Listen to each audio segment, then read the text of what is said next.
pemerintah Indonesia melarang penjualan iPhone 16 secara resmi karena beberapa alasan strategis yang melibatkan regulasi dan kepentingan ekonomi nasional.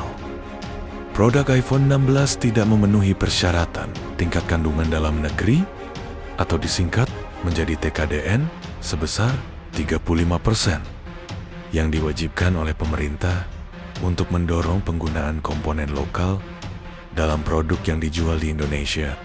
Aturan ini bertujuan untuk meningkatkan produksi komponen lokal dan industrialisasi dan menciptakan lapangan kerja baru bagi masyarakat lokal. Apple tidak memiliki fasilitas manufaktur di Indonesia yang dapat mendukung pemenuhan TKDN, sehingga tidak bisa memenuhi syarat ini untuk menjual produknya secara resmi di pasar domestik. Apple sebelumnya telah menjanjikan investasi senilai 1,71 triliun rupiah di Indonesia. Namun hingga kini masih ada sekitar 240 miliar rupiah yang belum terrealisasi. Hal ini menciptakan ketegangan antara Apple dan pemerintah Indonesia yang menganggap Apple kurang berkomitmen untuk memenuhi kesepakatan tersebut.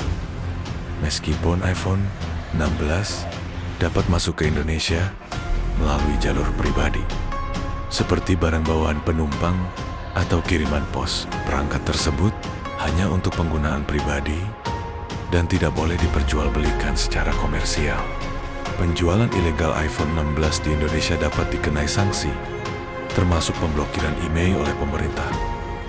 Apple meminta fasilitas pajak atau tax holiday hingga 50 tahun untuk investasi di Indonesia, serupa dengan yang mereka terima di Vietnam.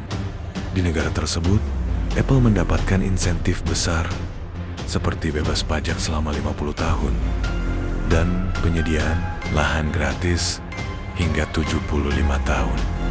Ini memungkinkan mereka membangun pabrik besar senilai Rp256 5 triliun yang menyerap hingga 200.000 tenaga kerja. Namun, pemerintah Indonesia menolak permintaan ini karena tidak sesuai dengan kebijakan fiskal nasional. Indonesia hanya memberikan tax holiday maksimal 30 tahun, khusus untuk investasi di Ibu Kota Nusantara IKN. Dengan investasi Apple yang hanya direncanakan untuk membangun pusat riset senilai 1,6 triliun rupiah, pemerintah menilai permintaan tersebut tidak sebanding dengan manfaat ekonomi yang diharapkan. Berbeda dengan Apple, investor seperti Samsung telah lama berkontribusi signifikan terhadap ekonomi Indonesia. Samsung mendirikan fasilitas manufaktur di Cikarang, Jawa Barat, yang tidak hanya memenuhi regulasi TKD, tetapi juga memberikan manfaat besar bagi ekonomi lokal, di antaranya melakukan transfer teknologi.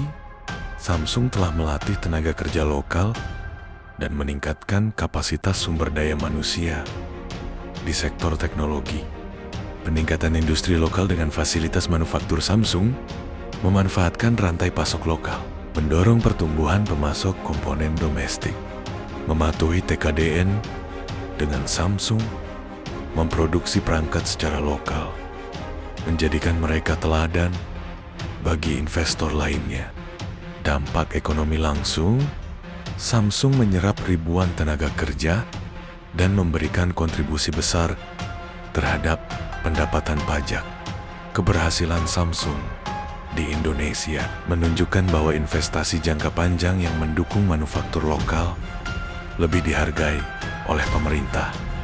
Hal ini menjadi perbandingan langsung dengan Apple yang lebih fokus pada penjualan tanpa memberikan kontribusi manufaktur signifikan di Indonesia.